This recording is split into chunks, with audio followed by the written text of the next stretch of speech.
1:15 p.m. This is the Sri Lanka Broadcasting Corporation. The news edited by Romesh Piris and read by Geethanjali Ramanayaka. The headlines. Incessant rain threatens parts of Sri Lanka. Sri Lanka's COVID-19 caseload hits 400,000.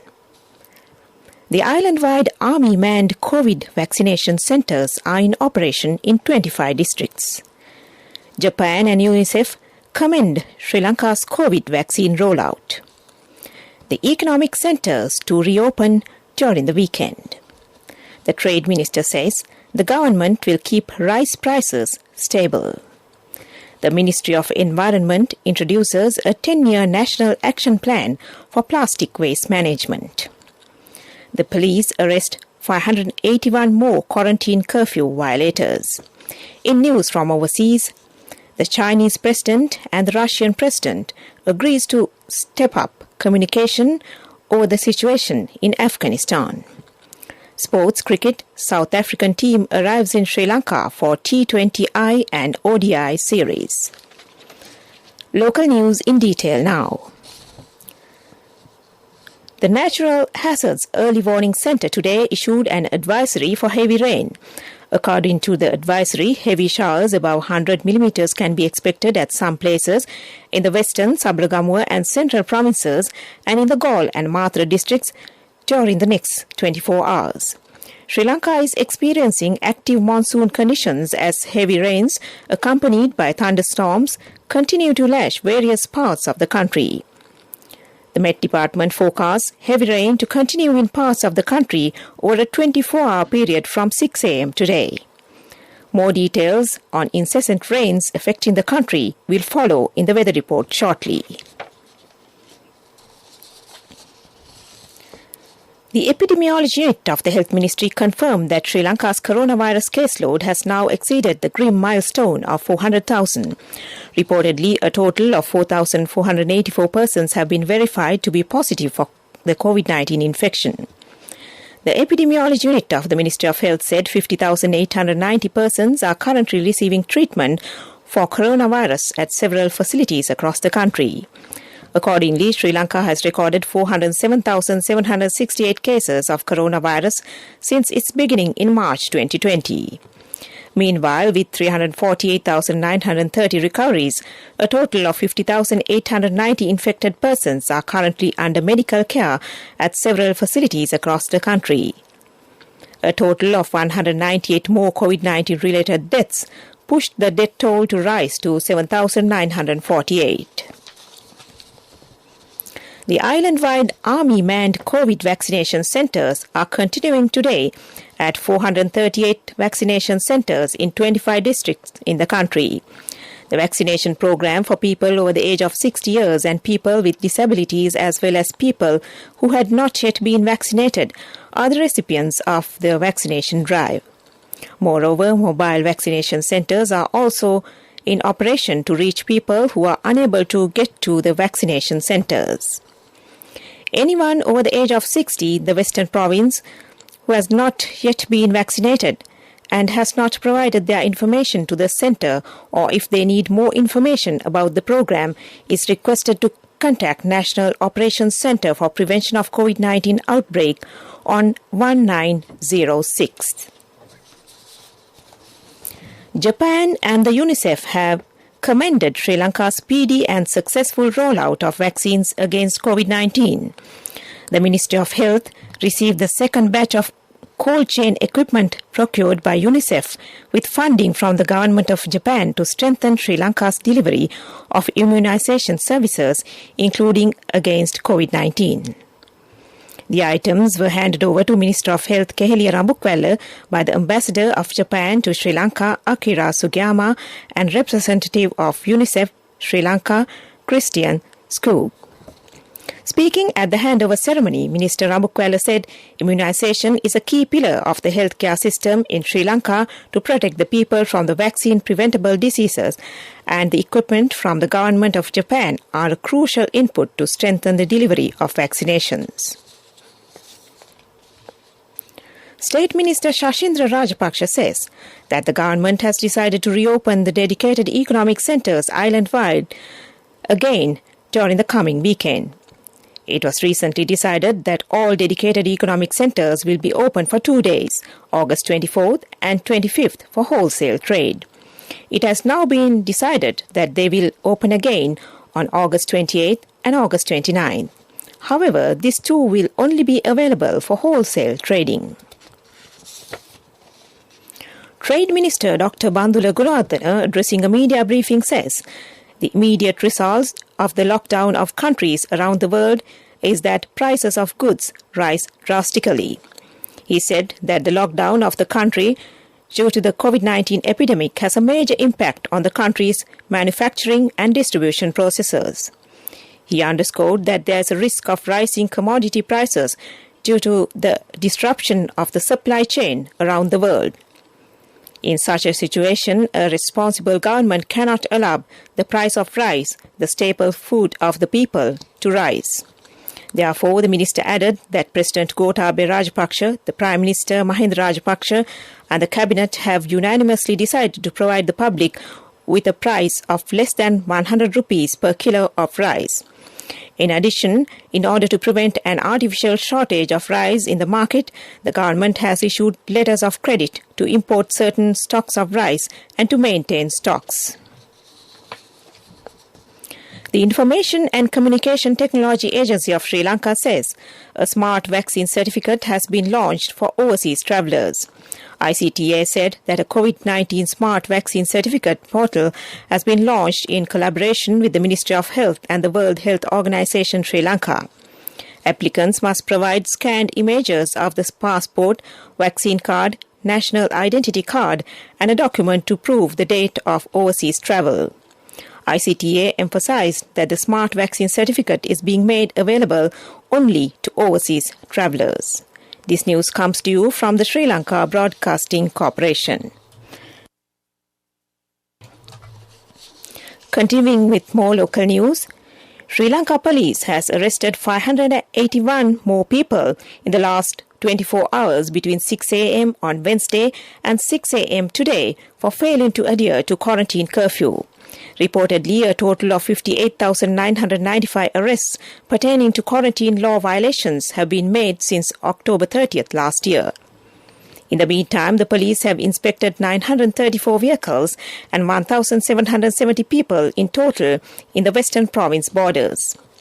Inspections at 13 roadblocks set up at entry and exit points of the Western Province were beefed up to prevent people from crossing the provincial borders unlawfully.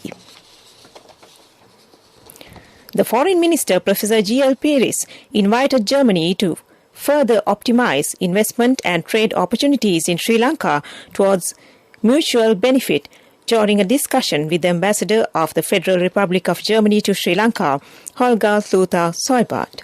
The ambassador paid a courtesy call on the new foreign minister recently at the Foreign Ministry in Colombo. Foreign Minister Professor Peiris underscored the significance and multifaceted nature of Sri Lanka and Germany's bilateral ties, ranging from political, economic relations to long-standing cultural links and people-to-people contacts, while Ambassador Soibart highlighted the vibrant and productive cooperation existing between the two countries, both bilaterally and multilaterally. That ends local news.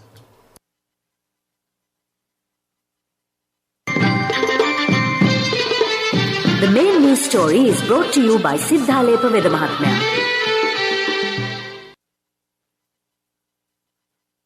In the main news story, the Ministry of Environment has introduced a 10-year national action plan for plastic waste management from 2021 to 2030. The ministry said in a statement that the plan was introduced due to the rapid increase in plastic waste disposal. The National Action Plan was handed over to Minister Mahinda Amaravira by the Secretary to the Ministry, Dr. Anil Jasinghe. The action plan is expected to reduce the use of plastics over the next 10 years, taking into account the current irregularities in the disposal of plastics. The Ministry of Environment has taken steps to ban 5 plastic and polythene-related products, including sachets, from March 31st. And that was the main news story. The main news story was brought to you by Siddhalepa Vedamahatmya. In Watchlight, the consultant pediatric at the Lady Ridgeway Hospital for Children, Dr. Nalin Kitulwata, says it is not appropriate to give vitamin C tablets to children at the whim of the parents. He said social media posts were carrying messages saying that it is suitable to give vitamin C tablets to children these days. Despite mentioning various types of medicines on social media, Dr. Kitulwata said that no medicine should be given to children without medical advice. He added that giving children arbitrary medication can cause other side effects. And that was Watchlight. And moving on to a bulletin of world news in the headlines. The Chinese president and the Russian president agrees to step up communication over the situation in Afghanistan. The US and allies warn of high terror threat at the Kabul airport. Trials suggest malaria sickness could be cut by 70%. World news in detail now. Chinese President Xi Jinping and Russian President Vladimir Putin have agreed to step up communication over the situation in Afghanistan.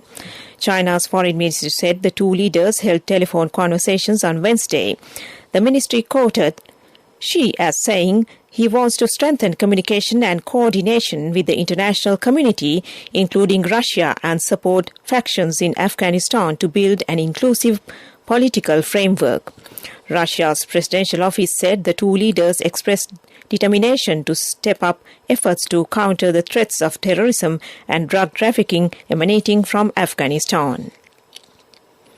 The United States has urged crowds trying to access Kabul airport to leave the area as the British and Australian governments warned of a high threat of a terrorist attack.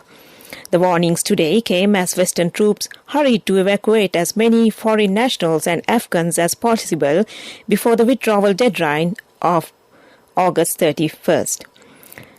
The Australian Department of Foreign Affairs also cited an ongoing and very high threat of terrorist attacks and told people not to travel to the airport. The British Foreign Office also conveyed similar advice. A study suggests a new approach to protecting young African children from malaria could reduce deaths and illness from the disease by 70%. London researchers say giving them vaccines before the worst season, in addition to preventive drugs, produced very striking results. The trial followed 6,000 children aged under 17 months in Burkina Faso and Mali. Most of the 400,000 deaths from malaria each year are in the under 5s. The mosquito-borne disease is still a major health issue in many parts of sub-Saharan Africa. Back to the headlines of the world news. The Chinese president and the Russian president agrees to step up communication over the situation in Afghanistan. The US and allies warn of high terror threat at the Kabul airport.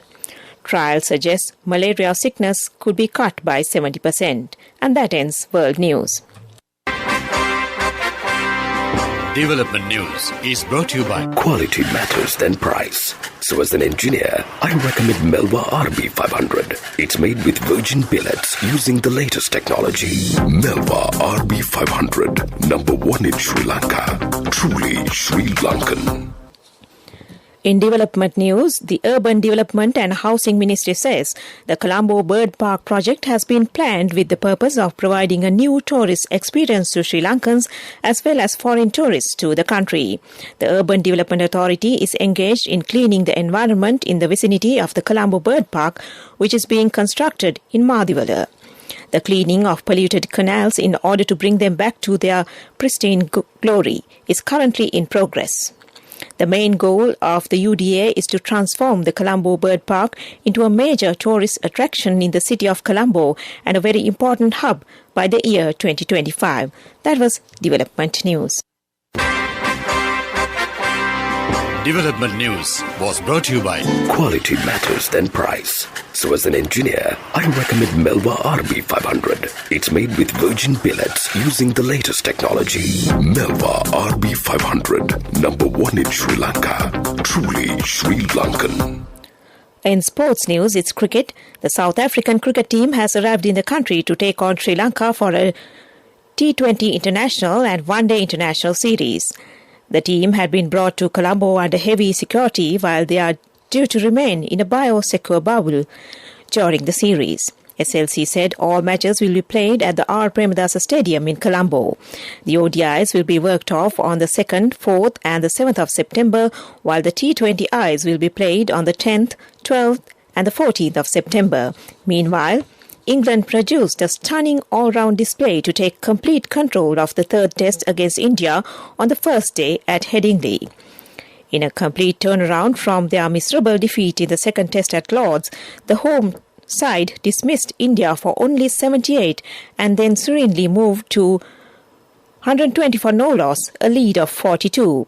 They were led by the peerless James Anderson, who claimed 3 wickets for 6 runs, including India captain Virat Kohli, as England exploited the seam movement on offer. And that was sports news. Contributory deposit of 1,000 rupees from NSB when your child enters grade 1. Open a Hapan Children's Service account for your kid today. Higher interest. Conditions apply. Business News. Sponsored by National Savings Bank. The safest place for your money. People's Bank has joined hands with the Kandy Municipal Council to enable the citizens residing within the council limits to conveniently pay their water bills using the Lanka QR network.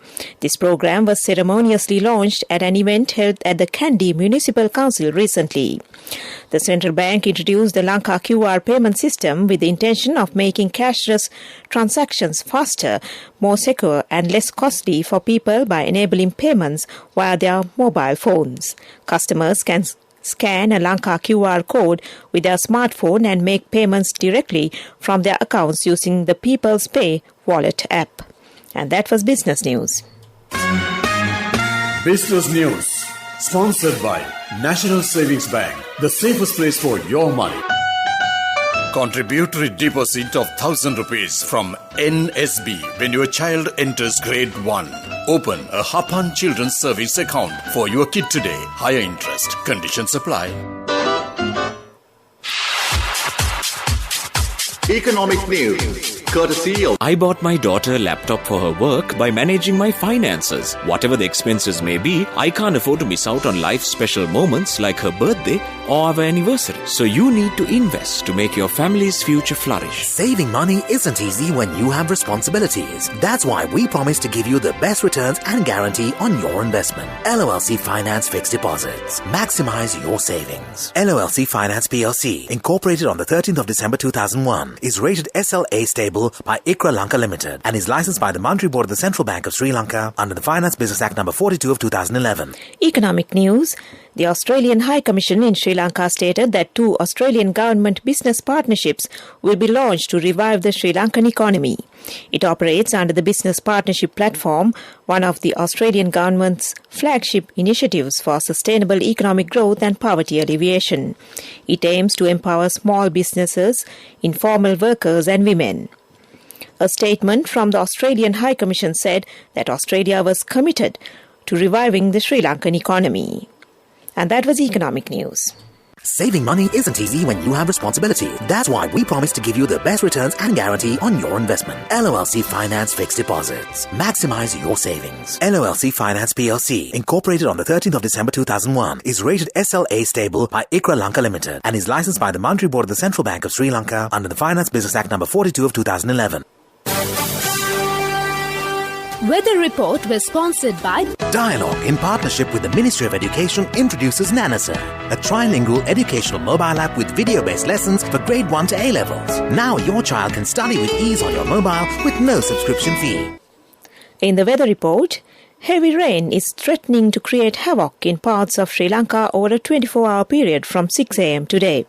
The Department of Meteorology said that over 100 millimeters of rain is expected in the western, Sabragamua and central provinces and in the Galle and Matra districts during this period. Heavy rain is also expected in the Hambantota district. Showers or thundershowers will occur at a few places in the Uva province and in the Ampara and Batticlaw districts in the afternoon. Fairly strong gusty winds up to 40 to 50 kilometers per hour can be expected in the western slope of the Central Hills hills, northern, north central and northwestern provinces, and in the Hambantota and Trincomalee districts. The sea areas extending from Galle to Batiklo via Hambantota and Potuville, and from Putlam to Kankasanture via Mana will be rough at times. The other sea areas around the island can be fairly rough. High winds are expected along the seas of the island. Naval and fishing communities are requested to be vigilant in this regard. And that was the weather report. Weather report was sponsored by Dialogue, in partnership with the Ministry of Education, introduces Nanasa, a trilingual educational mobile app with video-based lessons for grade 1 to A-levels. Now your child can study with ease on your mobile with no subscription fee. To end this news broadcast, back to the headlines. Incessant rain threatens parts of Sri Lanka. Sri Lanka's COVID-19 caseload hits 400,000. The island-wide army-manned COVID vaccination centres are in operation in 25 districts. Japan and UNICEF commend Sri Lanka's COVID vaccine rollout. The economic centres to reopen during the weekend. The Trade Minister says the government will keep rice prices stable. The Ministry of Environment introduces a 10-year national action plan for plastic waste management. The police arrest 581 more quarantine curfew violators. News from overseas, the Chinese president and the Russian president agrees to step up communication over the situation in Afghanistan. Sports cricket, South African team arrives in Sri Lanka for T20I and ODI series. And with that, we end this news broadcast.